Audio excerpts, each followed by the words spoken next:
Je dirais que on est quand même à un moment de ralentissement ou de petits pas. Il faut être lucide. Je le sens aussi, moi, en tant que députée. On a vécu, une première législature me concernant de 2022 à 2024 où il y avait un certain nombre de grands projets de loi, structurants.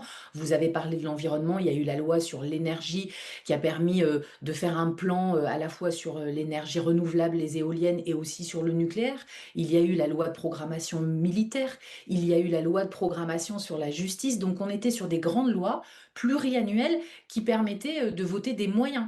La loi sur les moyens de la police aussi, la LOPMI, qui était très importante pour nous dans les communes ou dans les grandes villes comme Lille, pour les moyens de policiers nationaux et municipaux qu'on va avoir dans les années à venir. Et puis depuis 2024, comme ces grands projets de loi, ben, ils sont quasiment inexistants, il n'y en a pas eu sous le gouvernement Barnier, il y en a eu un vraiment qui a été porté par Gérald Darmanin avec les narcotrafics et finalement qui s'est appuyé aussi, lui, sur une proposition de loi qui venait du Sénat.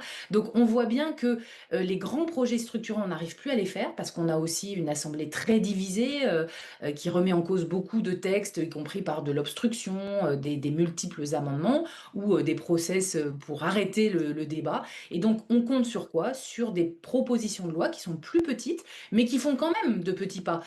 Sur la sécurité, par exemple, on a finalisé le vote sur l'homicide routier. C'est quelque chose de très important pour la vie quotidienne de notamment et toutes les familles de victimes d'accidents de la route qui considèrent que quand il y a une tentative, une conduite, on va dire, sous stupéfiant ou sous alcool au volant et qu'on crée soit un accident, soit le décès de quelqu'un, eh bien, c'est qualifié maintenant d'homicide routier dans le droit pénal. Mais ça, pour tous ceux qui sont concernés, c'est une vraie avancée. Donc, on ne peut pas dire qu'on n'a rien fait, mais c'est des petits pas dans des domaines particuliers. Il y a aussi le travail. Je pense au fait qu'on a empêché, en fait, avec le vote de notre groupe, que les auto-entrepreneurs voient le seuil d'exonération de TVA relevé. Bon, ben, pour encourager le travail, l'entrepreneuriat, on a quand même eu des mesures.